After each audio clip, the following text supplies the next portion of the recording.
sabia falar que eu tinha gato.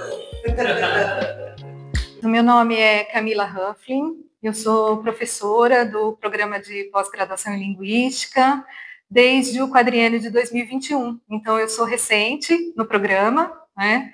E eu, na verdade, quando me credenciei para duas linhas, o ensino-aprendizagem de línguas e a descrição, linguagem humana e tecnologia. Mas tenho atuado mais na linha de ensino-aprendizagem de línguas. Quando me credenciei pensando que os trabalhos que viriam seriam mais na linha de ensino-aprendizagem, de língua inglesa, porque eu sou professora de língua inglesa no Departamento de Letras, né? E acabei aprovando 2 trabalhos de mestrado para esse primeiro quadriênio, um em português como língua estrangeira, que foi interessante, que é também, né, língua estrangeira de qualquer maneira, e também o ensino de português para surdos, né? Então, educação bilíngue para surdos, uma coisa nova para mim, na verdade, mas que me rendeu aí muita pesquisa conjunta com a minha orientanda, e eu tenho aprendido muito nessa área, porque foi bem interessante. Porque os meus temas de pesquisa mesmo, se alguém abrir meu Lattes, vai ver, tá? Ensino-aprendizagem de línguas, formação de professores de língua estrangeira, e eu tenho trabalhado também com a questão da educação bilíngue, plurilíngue, né? E aí, por isso, o português como língua estrangeira e todas essas outras línguas dentro do escopo da educação bilíngue também começam a fazer parte dessa minha pesquisa. Nesse primeiro quadriênio que eu participo, foram 2 mestrados que eu orientei, um em PLE, outro em Libras, e agora já estou com mais orientandos. A minha orientanda de mestrado, que entrou para atuar em português para educação bilíngue para surdos, agora ela é minha doutoranda também, e é interessante falar porque ela é surda, e para mim foi uma primeira experiência trabalhar orientando surdos, e ela me trouxe muito conhecimento, principalmente nessa área, e agora no doutorado ela tem seguido nesse trabalho envolvendo a questão de material didático, de educação bilíngue do português para alunos surdos, né? E o que é interessante é que a mestranda que eu estou orientando nesse momento também trabalha nessa linha, só que com Libras para alunos ouvintes. Então, esse meu escopo de ensino-aprendizagem de línguas tem crescido, né, para todos esses outros campos, o que está muito interessante. Acho que é interessante voltar um pouquinho no tempo, porque é que eu me credencio só em 2021, se eu já sou uma docente da UFSCar desde 2008, né? Essa década que passou, eu acabei ficando bastante tempo na gestão, fui secretária de Relações Internacionais aqui da UFSCar, e isso fez também com que a minha pesquisa fosse um pouquinho para a área de internacionalização e para a área das políticas linguísticas, né, também. E o fato desses orientandos virem para trabalhar com essa questão da educação bilíngue em outros contextos, como para surdos, né, para ouvintes, isso acabou trazendo todo esse know-how que eu tive na gestão e que fez um desvio na minha pesquisa, com certeza, né, mas ele se encaixou com as pesquisas desses meus orientandos, o que ficou interessante, porque a gente tem publicado muito nessa área de políticas linguísticas e também os processos de internacionalização.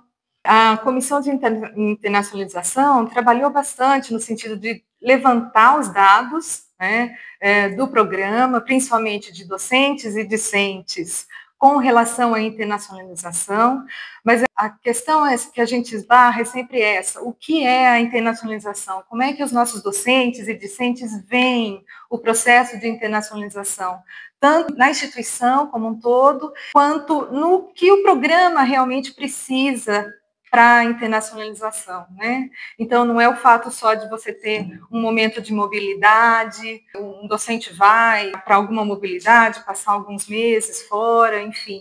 É tudo também o que a gente faz internamente, já que a gente tem que trabalhar para esse contexto plurilíngue dentro da universidade também, né? Então, levantar esses dados deu um pouquinho mais de clareza do que o programa realmente precisa, do que ele já faz, né, do que o conjunto de docentes e discentes já faz e também o que a gente ainda precisa fazer.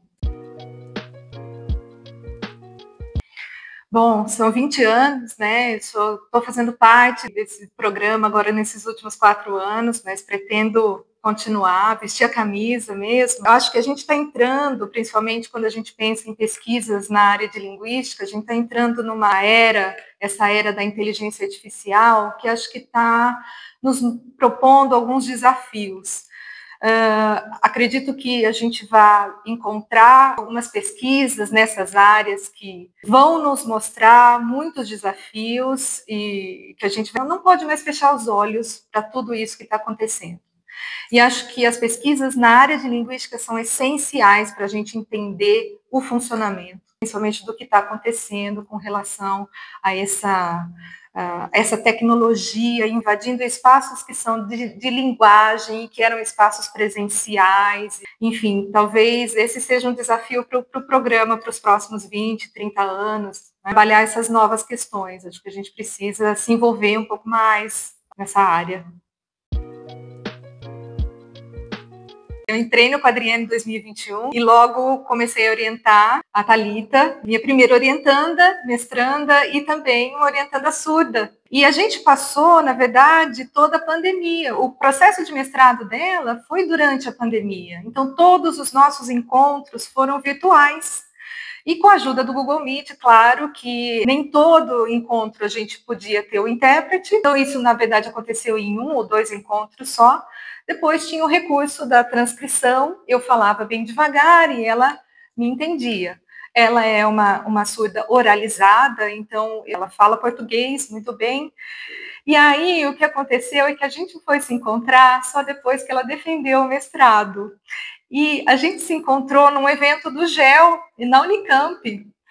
E nesses 2 anos e meio de orientação, eu tinha me proposto a aprender pelo menos o básico de Libras, e ainda estou aprendendo, estou fazendo os cursos, agora com ela. E quando a gente marcou de se encontrar, foi muito engraçado, porque eu falei, bom, eu vou pelo menos tentar falar oi, falar alguma coisa para ela. E aí ela estava nervosa e eu também, e não saiu nada, saiu só que eu me chamo Camila e eu tenho um gato. Eu sabia falar só isso, gente. Mas claro, né? Foi um encontro muito bom, que depois disso ela agora é minha doutoranda, ela passou pelo processo seletivo e estamos aí, eu aprendendo Libras e orientando e aprendendo muito com ela também.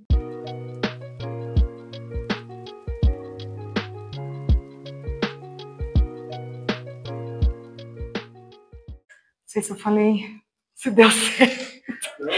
No Brasil, alguma viagem, para todas as que coisas. Que loucura! Parece uma menininha mesmo, né? Eu sabia falar que eu tinha gato. Tá bom? Ótimo.